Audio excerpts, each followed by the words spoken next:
L'heure est venue d'être citoyen du monde. Anatole, France, 1919. 1919. À la sortie de la guerre, Anatole France, le grand écrivain, l'ami de Jaurès, s'adresse aux institutrices et instituteurs réunis en congrès. Un texte magnifique sur l'éducation, le pacifisme et la haine de la haine. Institutrices et instituteurs, chers amis, en formant l'enfant, vous déterminerez les temps futurs. Quelle tâche alors où nous sommes dans ce grand écroulement des choses, quand les vieilles sociétés s'effondrent sous le poids de leurs fautes et lorsque les vainqueurs et les vaincus s'abîment côte à côte dans une commune misère en échangeant des regards de haine. Dans le désordre social et moral créé par la guerre et consacré par la paix qui l'a suivi, vous avez tout à faire et à refaire. Haussez vos courages, élevez vos esprits.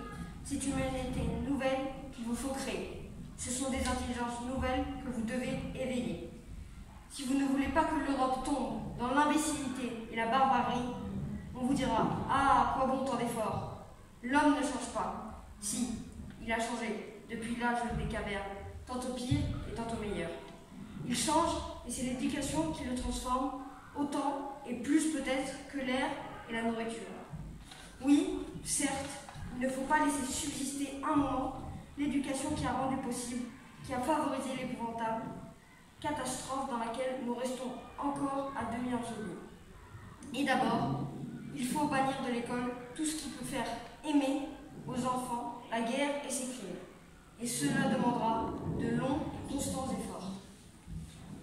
L'instituteur devra faire aimer à l'enfant la paix et ses travaux. Il lui apprendra à détester la guerre. Il bannira de l'enseignement tout ce qui excite à la haine de l'étranger, même à la haine de l'ennemi d'hier.